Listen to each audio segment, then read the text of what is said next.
আসসালামু আলাইকুম viewers, welcome to Shaira's kitchen and blog. আজকের পর্বে আমি আপনাদের মেয়োনিজ তৈরি করে দেখাবো। অনেকে হয়তো ভাবছেন সেই তো গাদাখানিক তেল আর কাঁচা ডিম ব্লেন্ড করে বলবেন এই নিন মেয়োনিজ। হ্যাঁ, মেয়োনিজ তৈরি করতে আজকে আমি তেলও ব্যবহার করব, ডিমও ব্যবহার করব, তবে গাদাখানিক তেল নয়, অল্প তেল আর সিদ্ধ ডিম দিয়ে আজকের এই মেয়োনিজটা তৈরি করে দেখাবো। বিশ্বাস হচ্ছে না তো? চলুন দেখে নেওয়া যাক। ডিমের খোসাটা ছাড়িয়ে নিব।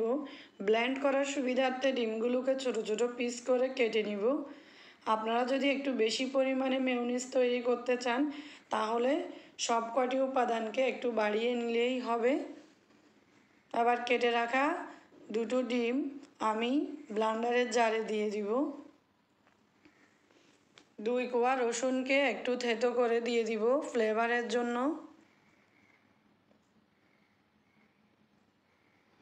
2 চা চামচ চিনি দিয়ে দিব।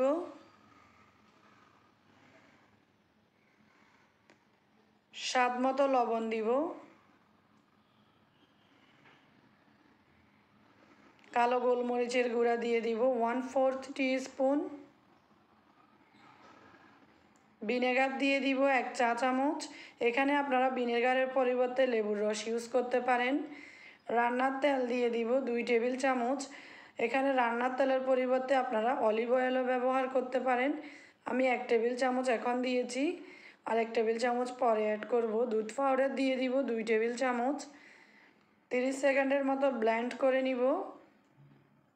30 সেকেন্ড ব্লেন্ড করার পর আরও 1 টেবিল চামচ যে তেল ছিল ওই তেলটা দিয়ে দিব।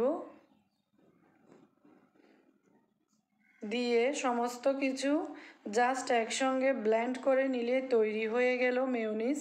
মাত্র 2 মিনিটের এই মেয়োনিজটা তৈরি হয়ে যাবে।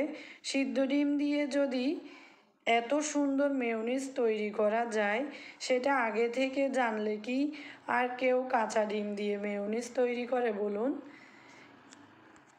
এভাবে মেয়োনিজ তৈরি করে নর্মাল ফ্রিজে 15 থেকে 20 দিন পর্যন্ত রেখে খাওয়া যায়।